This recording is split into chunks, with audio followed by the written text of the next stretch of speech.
Yo, what's up, guys? Today I'm teaching you guys about liquidity, how it works, and how we could use it to our advantage and everything. So yeah, let me get started. So, what is liquidity? Liquidity is areas where the market wants to move towards and react off of. When price moves into a liquidity area, it is most likely going to reverse into the opposite direction most of the time. Bullish versus bearish liquidity. If we're in a bullish uptrend and price goes into an area of liquidity, we're most likely going to reverse into a bearish downtrend. And it's the opposite with a bearish downtrend. If we're not bearish downtrend and price goes into an area of liquidity, we're most likely going to reverse into a bullish uptrend. How can we use liquidity? We can use liquidity to help us identify our bias and help our setup.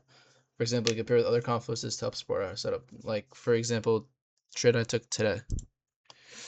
Well, not today, yesterday. There wasn't any trades today. We reacted off this low, London lows. So session highs and lows are the biggest areas of liquidity. We reacted off of this London low and this Asia low, and that's how I knew I wanted to take longs. And I paired it with other confluences, such as I paired it with the IFEG, OTE, and I paired it with an AMD model, accumulation, manipulation, distribution. But going back to what I was saying, there's many different types of liquidity. Session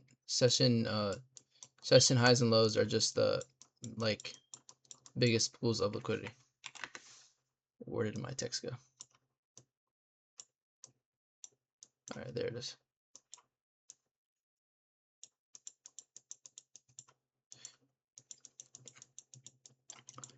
Like, for example, if price is doing this, we're going up, we're going making a high, going lower, high, lower lows, higher highs. You see how every time we react to these highs, going back lower. That's basically what liquidity is. Like, liquidity's area on the charts where buyers and sellers are strongest. Like, all of these highs right here, this high, this high, this high, this high, these are all areas of liquidity. There's different types of liquidity. Like, there's relevant equal lows, there's relevant equal highs. Like, for example, here on the actual charts, right here we have relevant equal highs. These are both candles that are relatively both in the same area, and they're both highs. This would be a big area of liquidity. Even though it is not a session high or low, it's still a strong pool of liquidity. And then, for example, right down here we have these relevant equal lows. These aren't session highs or lows, but they still hold a lot of liquidity there. Like, if we were to go back down to these lows, we would probably reverse back into an uptrend. Same thing with equal highs. Once we tap into these highs, we would probably reverse back down into a bearish downtrend. There's also trend line liquidity. Like, look, when I was showing you guys this before. Oh, wait.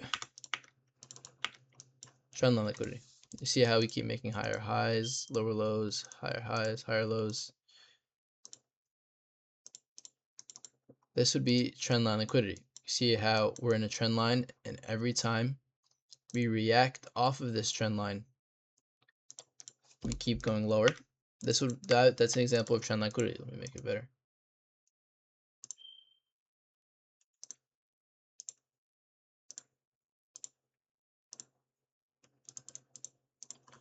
This would be trend line liquidity. Every time we react off of this trend line, we go lower. This would be higher.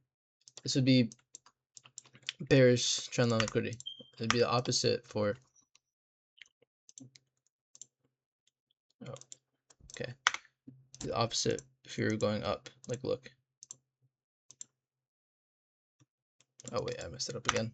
Sorry guys. I suck at this strong stuff.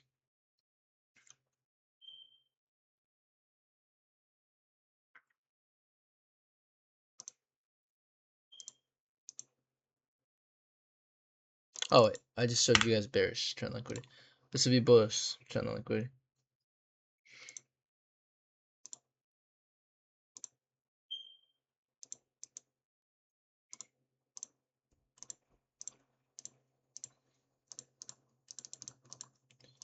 Keep reacting off of these lows, trend line liquidity, and we keep going up off of it. That would be trend line liquidity. So yeah, guys, that's basically it for the video. Taught you guys how there's relative equal lows, relative equal highs, and then how trendline liquidity, not trendline, sessions, high and lows are the main pools of liquidity. Like for example, here as well, another example, we reacted to these London lows, and then we started going up. And then here's another example, we reacted off of these New York PM lows, and we started going higher. Then let me show you another example. We reacted to these we reacted to this New York PM high, and we reacted to it, we started going down. Same thing. See, like, obviously, like, you see how it doesn't always work. Obviously, we have a little bit of reaction, but we're not always just gonna fully distribute down in the opposite direction. That's not how it works.